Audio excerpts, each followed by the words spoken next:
अस्सलाम वालेकुम dear students. मैं थीसिस राइटिंग के लेक्चर नंबर 2 के साथ आपके सामने हाजिर हूँ। आज के इस लेक्चर में हम देखेंगे कि जो थीसिस राइटिंग है इसके ऑब्जेक्टिव क्या होते हैं और इसकी ज़रूरत क्यों पेश आती है। अगर कोई भी हम काम करें और हमारे ऑब्जेक्टिव क्लियर ना हो तो उस काम को हम अच्छे तरीके से परफॉर्म नहीं कर सकते। तो जो थीसिस राइटिंग का कोर्स है जो मैं आपको सिखाने जा रहा हूँ, अगर आपको इसकी इम्पोर्टेंस का नहीं आइडिया तो आप इसको अच्छे तरीके से जो है परफॉर्म नहीं कर सकेंगे और ना ही आप इसके किसी स्टेप को प्रॉपरली परफॉर्म कर सकेंगे।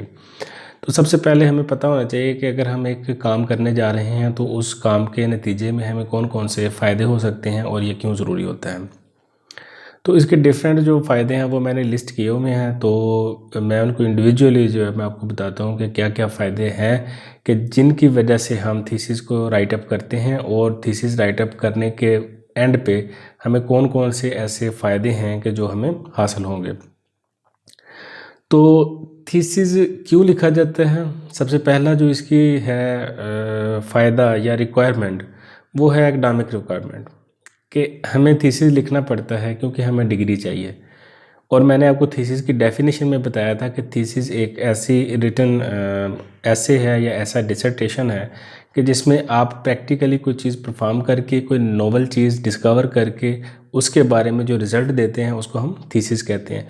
रिज़ल्ट देते हैं रीडेबल फॉर्म में, किसी मैन्युस्क्रिप्ट के फॉर्म में या रीडेबल फॉर्म में, किसी बुक के फॉर्म में हम जो चीज़ प्रोवाइड करते हैं कम्युनिटी को उसको हम थीसिस बोलते हैं। तो थीसिस हम क्यों लिखते हैं? ताकि हमें डिग्री मिल जाए। अक्सर जो यूनिवर्सिटीज़ होती हैं उनके लिए पोस्ट ग्रेजुएट के लिए तो ऑलवेज़ जो है थीसिस चाहिए होता है। कुछ अंडर ग्रेजुएट जो डिग्रीज़ हैं उनके लिए भी जो है थीसिस लिखना वो ज़रूरी होता है। इसके सर्टेन मार्क्स होते हैं और without passing these courses we cannot get the degree. We cannot get the degree without thesis. और थीसिस जो होता है वो कंपलसरी पार्ट होता है डिग्री का। अच्छा, अब ये हो गया, हम एक बार हमने थीसिस कर लिया, हमारी डिग्री हो गई, तो बाद में जो है हमें क्या फ़ायदा है? इसी का काउंटर पार्ट है, इसी का एक हिस्सा है जिसको हम रिसर्च आर्टिकल्स कहते हैं। तो हम जब एक एकेडमिक प्रोफेशनल बन जाते हैं तो हमें इसको करना पड़ता है थीसिस को। तो एज अ स्टूडेंट हमें इसकी क्या ज़रूरत है थीसिस राइटिंग की? एज अ स्टूडेंट हमें इसलिए ज़रूरत है कि हमने डिग्री लेनी है। और एज अ टीचर हमें क्यों पता होना चाहिए कि थीसिस किस लिए है और क्यों है? क्योंकि हमने उन बच्चों के जो नए आने वाले बच्चे हैं उनके थीसिस को इवेल्युएट करना है और उसको उस क्राइटेरिया पे लेके आना है कि जो हम पासिंग के लिए ज़रूरी समझते हैं। क्या हम उनको पासिंग मार्क्स दे सकते हैं ऑन द बेसिस ऑफ जो थीसिस है? तो जो एकेडमिक रिक्वायरमेंट है वे इसके थीसिस के बगैर कंप्लीट नहीं होती। अच्छा, दूसरा ऑब्जेक्टिव है जी लर्निंग रिसर्च मैथडोलॉजीज़। जब एज अ स्टूडेंट हम पीएचडी या थीसिस वाली क्लासेस को या रिसर्च वाली क्लासेस को ज्वाइन करते हैं तो हमें नहीं आइडिया होता कि जो रिसर्च मैथडोलॉजी है उसमें क्या है, रिसर्च कहाँ से शुरू होती है और कहाँ पे एंड होती है। जब हम एक बार थीसिस लिख लेते हैं, थीसिस स्टार्ट से साइनॉप्सिस से लेके थीसिस तक हम पहुंच जाते हैं, तो हमें रिसर्च का सारा जो प्रोसीजर है वो आ जाता है, जो कि हमारी फ्यूचर रिसर्च लाइफ के लिए ज़रूरी होता है। क्योंकि आपको पता है कि एज अ टीचर हमारे जो जॉब डिस्क्रिप्शन होती है उसमें रिसर्च भी एक पार्ट होता है टीचिंग के साथ साथ। तो जब हम एक बार थीसिस अपने पीएचडी में या मास्टर्स में हम एक बार जो रिसर्च पेपर या जो हमारा थीसिस होता है एक बार हम लिख लेते हैं तो हम एक जो सिस्टम है उसके थ्रू गुजर जाते हैं और हमें अंदाज़ा हो जाता है कि जो रिसर्च में कौन कौन से स्टेप्स इन्वॉल्व हैं और हमें किस लेवल पे कौन कौन सी डिफ़िकल्टी पेश आ सकती है, ताकि हमारा जो रिसर्च फ्यूचर है वो बेटर हो सके। तो इसमें हम क्या करते हैं, हम इसमें आर्ट ऑफ डूइंग रिसर्च सीखते हैं और आर्ट ऑफ रिव्यूइंग लिटरेचर, कि हम लिटरेचर को कैसे रिव्यू करते हैं। क्योंकि आपको मैंने बताया कि थीसिस के 2 पार्ट्स होते हैं। एक वो पार्ट कि जो ऑलरेडी किया होता है उसको रिव्यू ऑफ लिटरेचर कहते हैं और उसको हम इन लाइन करते हैं उस स्टडी के साथ जो हमने कंडक्ट की जाती है। तो हम इसमें आर्ट ऑफ डूइंग रिसर्च सीखते हैं और लिटरेचर रिव्यू सीखते हैं और इन दोनों को कंपाइल करके एक ऐसी फॉर्म में प्रेजेंटेशन करना सीखते हैं कि जो हमें कम्युनिटी को फ़ायदा दे सके। अच्छा, उसके बाद जो हमें फ़ायदा मिलता है क्रिटिकल अप्रेजल ऑफ डाटा। जब हम एक बार थीसिस लिख लेते हैं तो हमें अंदाज़ा हो जाता है कि हमने डाटे को कलेक्ट कैसे करना है उसको रिकॉर्ड कैसे करना है और उसको एनालाइज कैसे करना है और उसको फाइनली प्रेजेंट कैसे करना है। जब हम ये सारी चीज़ें एक बार कर लेते हैं और सेकेंडली हम देखते हैं कि जो भी हम चीज़ लिखते हैं विद सर्टन रेफरेंस लिखते हैं, कि कोई भी हम बात लिख रहे हैं हम मेंशन करते हैं कि हमने ये वाली बात उस बंदे की रिसर्च पेपर में या थीसिस में पढ़ी थी, तो हमें एक सेंस ऑफ रिस्पॉन्सिबिलिटी आ जाता है कि हमने कोई भी बात करनी है तो विदाउट साइंटिफिक एविडेंस नहीं करनी। हमने किसी के की हुई बात को रिपीट करना है, किसी की रिटन बात को रिपीट करना है और स्टेटिस्टिकली प्रूव करना है उस चीज़ को, कि जो हम बात कर रहे हैं हम उसको स्टेटिस्टिकली प्रूव करें कि हम कितने वसूख के साथ ये बात कह सकते हैं कि ऐसा ही है। हमारे जो रिज़ल्ट हैं वो कितने % चांसेस हैं कि अगला बंदा रिपीट करेगा तो वो हमारी तरह के रिज़ल्ट आएंगे।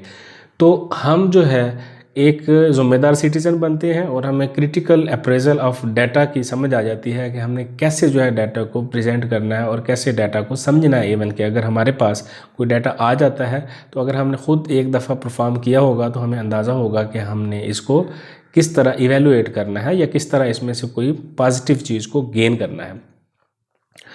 उसके बाद जी हमें जो अगला फ़ायदा होता है वो पब्लिकेशन होती है। तो पब्लिकेशन क्यों ज़रूरी है? पब्लिकेशन हमारे ग्रोथ के लिए ज़रूरी है पहले नंबर पे।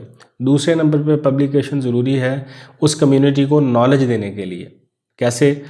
कि जैसे अगर आपने एक पब्लिकेशन कर दी, वो लोग जो है उसको रीड करेंगे, जो कम्युनिटी है वो उसको रीड करेगी, और अगर आपकी रिसर्च एप्लीकेटिव होगी तो क्या होगा कि जो कम्युनिटी है उसको बेनिफिट होगा और वो आपकी रिसर्च को पढ़ेगी, आपकी रिसर्च को पढ़ के वो कोई बेनिफिट हासिल करेगी। तो आपको पर्सनल बेनिफिट क्या होगा कि आपकी एक पब्लिकेशन बढ़ेगी, आपकी एक जो CV है वो स्ट्रांग होगी, आपके प्रमोशन के चांसेस बढ़ेंगे और आपको जो है फंडिंग मिलेगी नेक्स्ट रिसर्च कंडक्ट करने के लिए। और उसके फिर दोनों को फ़ायदे हैं, कम्युनिटी को भी आपको भी। कम्युनिटी को ये कि आप उनको एक फ्रूटफुल नॉलेज दे रहे हैं और आपको क्या कि आपको इनकम जनरेट हो रही है। और दूसरे नंबर पे जो है आप का जो पर्सनल, मैं तो समझता हूँ कि ये भी पर्सनल बेनिफिट है कि लोग आपको एज आ नॉलेजेबल पर्सन जानते हैं कि इस बंदे ने कोई कंट्रीब्यूशन किया साइंस में। जो पैसा वगैरह है वो तो एक वक्त पे ख़त्म हो जाना है, लेकिन वो नाम जो आपका उस रिसर्च पेपर के साथ जुड़ जाना है वो रहती दुनिया तक रहेगा और लोग आपकी इस जो एफर्ट है उसको अप्रिशिएट करते रहेंगे। उसके बाद है जी research grant and research career. जब आप एक बार थीसिस लिख लेते हैं तो आपको पता चल जाता है कि आपने प्रोजेक्ट कैसे लिखना है, उसको उसमें कौन कौन से अवामल हैं जो अवाम की इम्पोर्टेंस के लिए ज़रूरी हैं, कि वो अवाम को फ्रूटफुल कोई चीज़ दे सकते हैं। तो आपको पता चल जाता है कि मैंने नेक्स्ट प्रोजेक्ट लिखना है तो वो कैसे लिखना है।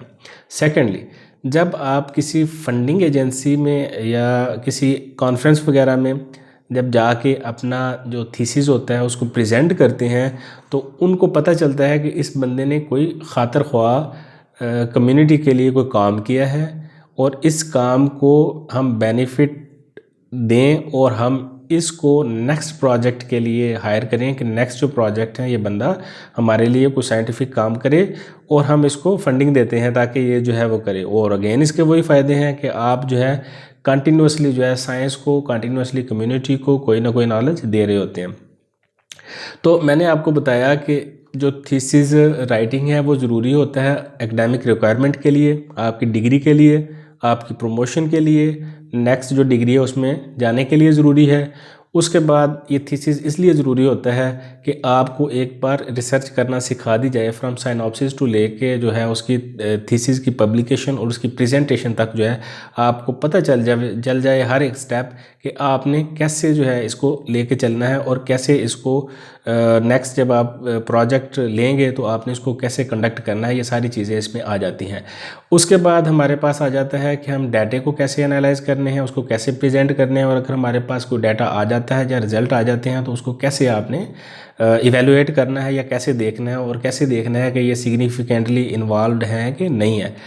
अगला फ़ायदा पब्लिकेशन बताया आपको कि पब्लिकेशन जो है होती है आपको मॉनेटरी बेनिफिट्स भी होते हैं और सोशल बेनिफिट्स भी होते हैं, रिस्पेक्ट भी आपको मिलती है और कम्युनिटी का नॉलेज भी इम्प्रूव होता है और जो कम्युनिटी के मसाइल हैं उनको सॉल्व करने में भी मदद मिलती है और आपको जो नेक्स्ट ग्रांट वगैरह है वो भी उससे मिल सकती है आपने अगर लेना है तो। Thesis it's not a simple कि आप डिग्री ले लें और उसके लिए आप थीसिस कर लें, ये भी एक अप्रोच है। लेकिन जब तक आपके ऑब्जेक्टिव क्लियर नहीं है कि आपने थीसिस के बाद क्या गेन करना है, तो आप जो है उसको एक नेगेटिवली चीज़ लेके, एक एक्स्ट्रा बर्डन लेके करेंगे और उसका कोई फ़ायदा नहीं है। तो जब आप डिग्री स्टार्ट करें तो अपने जहन में ये ऑब्जेक्टिव क्लियर रखिएगा कि आप एक ऐसे पेशे से जुड़ने जा रहे हैं कि जो पैगम्बराना पेशा है और आपका जो साइंस में कंट्रीब्यूशन है वो कभी ख़त्म नहीं होना। तो रिसर्च ऐसी चूज़ करें कि जो एप्लीकेटिव हो, जो आपकी कम्युनिटी को फ़ायदा दे सकती हो। अब वो कम्युनिटी टू कम्युनिटी वेरी करता है कि आप जो है रिसर्च अगर कोई डिज़ाइन कर रहे हैं तो हो सकता है वो पाकिस्तान के लिए फ्रूटफुल हो, लेकिन अमेरिका के लिए ना हो। आप ऐसी डिजीज़ पढ़ रहे हैं जो सिर्फ पाकिस्तान में पाई जाती है, किसी दूसरे कंट्री में नहीं पाई जाती। तो हर एक कंट्री का जो ऑब्जेक्टिव होता है वो पता होना चाहिए कि मैं किस कंट्री में लोकेटेड हूँ और उस कंट्री में कौन सी प्रॉब्लम है जो सबसे ज़्यादा चल रही है। अगर एक पाकिस्तान में या कोई जिस तरह गरीब कोई मुल्क है उसकी बेसिक ज़रूरत पूरी नहीं हो रही, तो आप जो है एडवांस लेवल पे चले जाते हैं, तो उस कम्युनिटी को कोई फ़ायदा नहीं है। तो रिसर्च आपको ऐसी चूज़ करनी चाहिए कि जब आप रिसर्च करके फ़ारग हों तो आप कम्युनिटी को कोई बेनिफिट दे सकें, कोई कम्युनिटी को फ्रूटफुल चीज़ दे सकें और आपका जो नाम है वो रखा जाए याद हमेशा के लिए। तो ये तब ही होगा कि जब आपको इसके ऑब्जेक्टिव थीसिस राइटिंग के पता होना। तो अपना माइंड क्लियर करें और थीसिस राइटिंग को सीरियसली लें। अगर आपने चैनल सब्सक्राइब नहीं किया तो आप चैनल सब्सक्राइब करें और बेल आइकन को प्रेस करें ताकि आपको नेक्स्ट आने वाली वीडियो है वो मिलती रहे। तो अगला जो लेक्चर होगा वो हम पढ़ेंगे कि एक रिसर्च कहाँ से स्टार्ट होती है और थीसिस राइटिंग तक कहाँ पहुँचती है, कैसे पहुँचती है, कौन कौन से उसके स्टेप इन्वॉल्व होते हैं, वो हम अगले लेक्चर में पढ़ेंगे। तब तक के लिए इजाज़त दें। खुदा हाफिज़।